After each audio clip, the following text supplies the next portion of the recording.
Romney doing everything he can to make sure Donald Trump does not win the nomination. But his niece is a Republican delegate, and she's pledged her support to Donald Trump.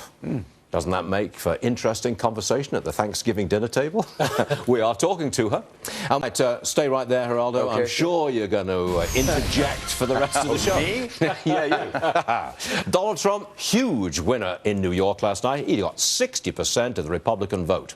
Michigan Republican Party Chair Romney McDaniel is here now. Wait a minute.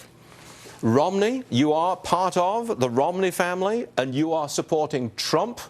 Must make for some very interesting dinner table conversation, I suspect.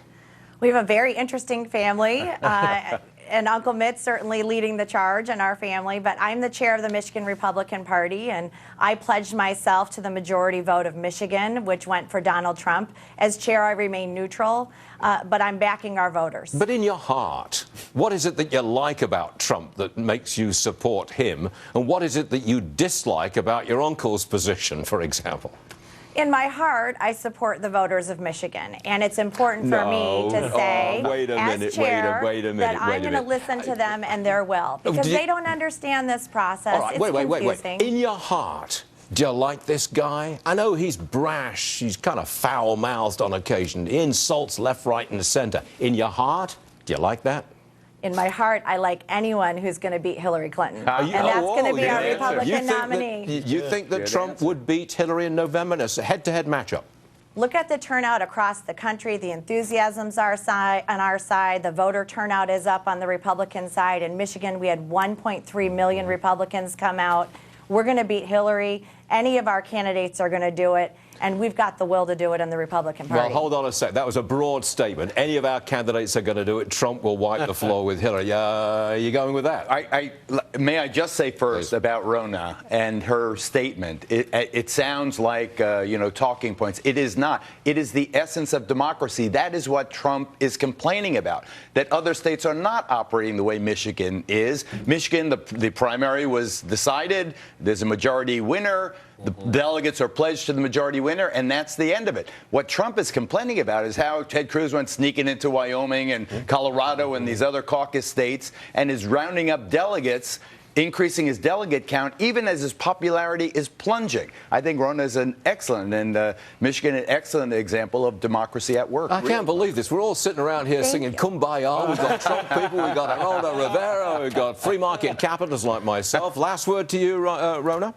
Well, I thank you for your compliment, Geraldo. I'm going to put that on my wall in my office. We're very proud of how we've conducted ourselves here in Michigan. I recognize what the will of the voters was in our state, and I'm going to represent that in Cleveland as their chair. Okay, Romney McDaniel, thanks very much for joining us. And I do want to know how the conversation goes around the dinner table. I mean, I'd just be fascinated by that. Come back and tell us, will you? I'll wear Google glasses next time. All right, we'll take that. We'll take that. So I just want to ask you again, Geraldo, you think that Trump could beat her? I think that Trump is very easy to underestimate. Yes. For example, when he did the New York GOP gala in the Grand Hyatt Hotel, he started off by reminding people that the Grand Hyatt Hotel used to be the dump called the Hotel Commodore. It was a cancer on 42nd Street, hookers, drug addicts, homeless people, a real rot in the middle of. He took it for no cash, got a 40-year tax abatement.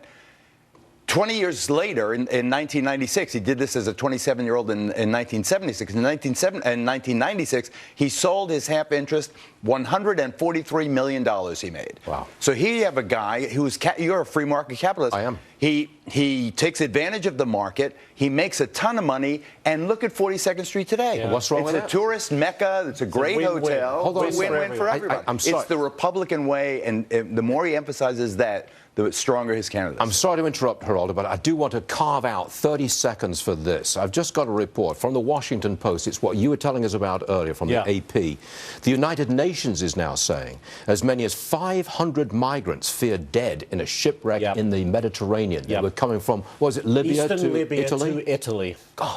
There's no government in Libya, and that's the burden that Hillary Clinton must bear They didn't plan for the day after Gaddafi. But also, this makes the migrant crisis so much more sharply as a humanitarian catastrophe. That's what it is.